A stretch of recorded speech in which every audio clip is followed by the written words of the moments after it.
Good morning. So, first I thank organizer for inviting me in this important meeting, and I believe many of uh, I have met many of people earlier, but still I'll give you some form of overview. And this is the talk would be on the subseasonal extended range prediction, as I have mentioned that it is a 2 to 3 weeks range prediction, and this was currently operational in the Indian Meteorological Department. So all these forecast products are available at the Indian Meteorological Department website. And of course, we are doing it in the IITM Pune website on an experimental basis. So when we when we started from the morning, we're seeing this famous northward propagation. When we started, actually, we had this thing in mind that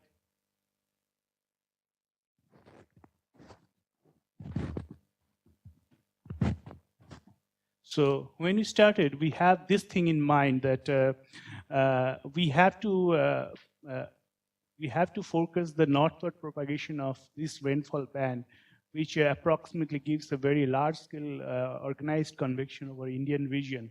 And then there is a hope of prediction because it shows some systematic northward propagation. And also, we also had one thing in mind that these northward propagating events are actually clustering the high frequency synoptic variability. Those are originating over the Bay of Bengal, mostly Bay of Bengal, and they show a strong tendency of clustering during the active phase of monsoon. So based on these premises, we thought we should be able to focus. So we have initially used statistical models to generate this forecast of extended range forecast in the 2 to 3 weeks range. But once we have a project called Monsoon Mission, many of you are familiar. So in this Monsoon Mission, we got the NCEP climate focused model, and there are a suite of models which has low resolution, high resolutions, and the atmospheric counterpart as the GFS model. So we thought that actually these models were actually chosen based on their performance of the seasonal focus. So we started experimenting on working with these models which have a good seasonal focus background, and we have a working hypothesis that the seasonal focus background is actually important to give the subseasonal forecast. So one thing we have noticed is that the sea surface temperature is, there is a strong bias in the coupled model, which in the sea surface, mostly it is a cold bias. I'll come to the picture later. So we thought that something has to be done to remove this bias. And before going to the bias, so I show you one set of recent experiment. This has come out in the CMW technical notes. So there is a coupling between in the coupled model, so atmosphere to ocean and ocean to atmosphere. So what they have done is actually they bias correct this atmosphere, ocean to atmosphere part based on the climatology, and they are able to show that there is actually improve in the forecast over during this is winter season, and this is 200 HP of wind over the extratropical region. Mostly coming because of bias correction of this northern part of Atlantic. So these things actually has come out recently, but I showed this picture because this will give you a feeling that the concept that if you correct the slowly varying boundary forcing, then it will improve the forecast is not new. But the thing is that it had this thing has shown that it can give the impact over the extratropical focus in the extended range. And when we did actually, so similar thing we have found during the monsoon season. So this is the sea surface temperature bias actually in the CFS model, which is strongly cold bias in model. So we found that if we try to forecast the monsoon subseasonal scales, so this is we forecast for the Pentad 1 5-day average forecast. So pentad 1, pentad 2, pentad 3, pentad 4. So 1 to 5, 6 to 10, like that.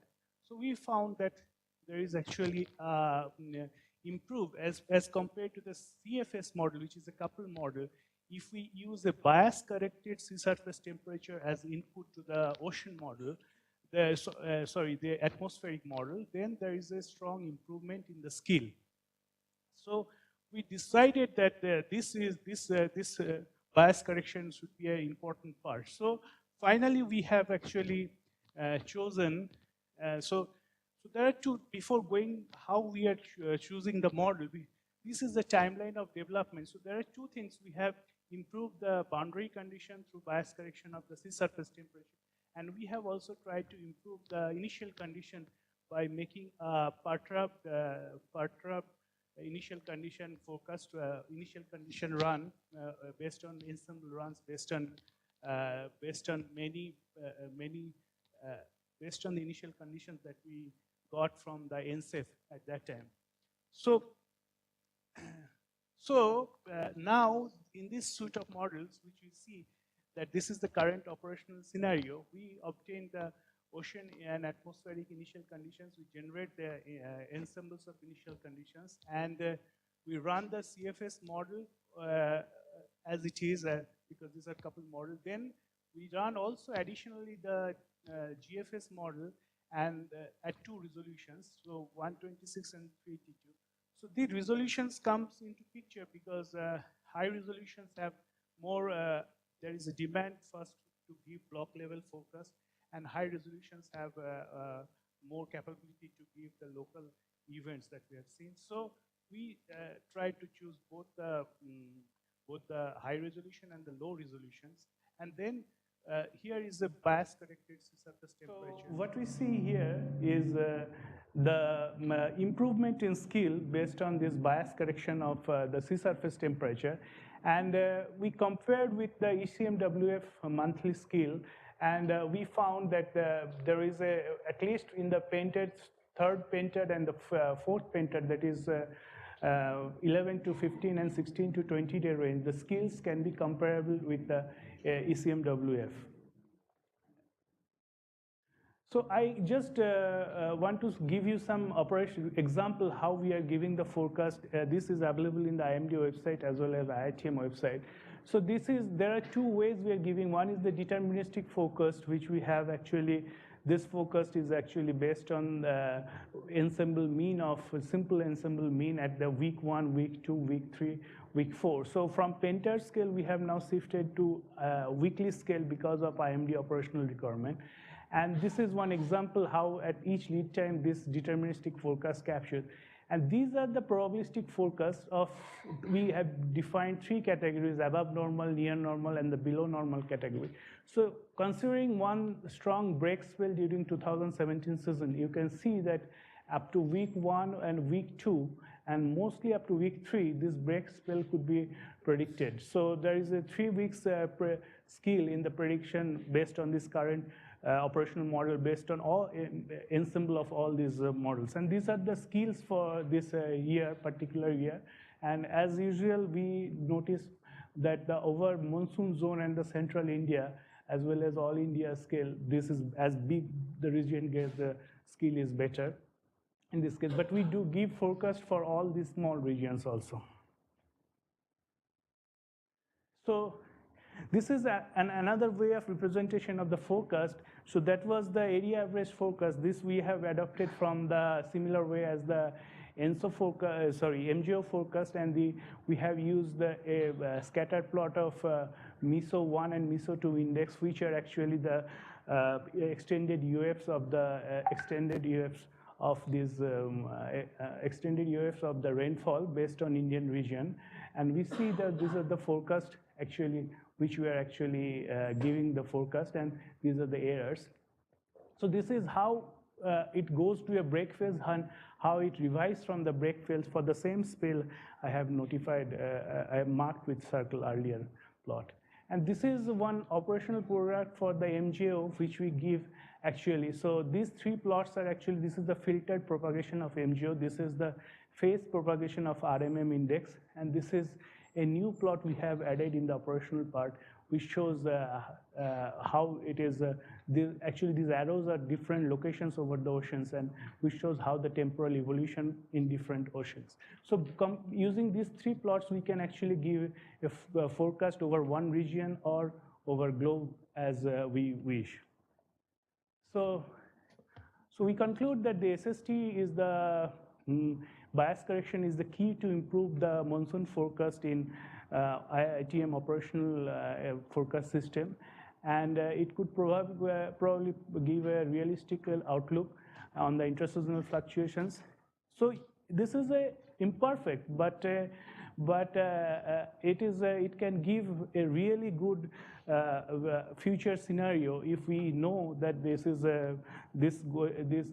we have a second guess in which we can be more confident when we have the weather information. So based on this, weather information can be more accurately used in terms for deterministic focus. So that's why I want to stop here. Thank you. Thank you. Perfect timing. Couple of questions. Yes. May I mention this? Very nice talk. You may have mentioned this, but I wondered if you could comment on the magnitude of the bias correction that you are making, and if that changes over the seasons. So magnitude-wise, I mean, for this model,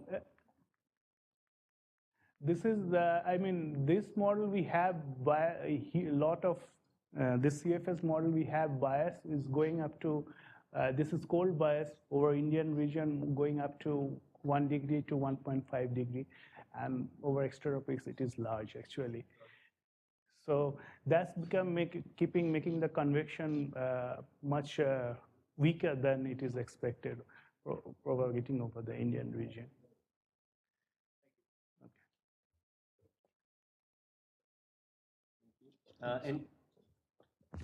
Okay, let's transition over to Vinu.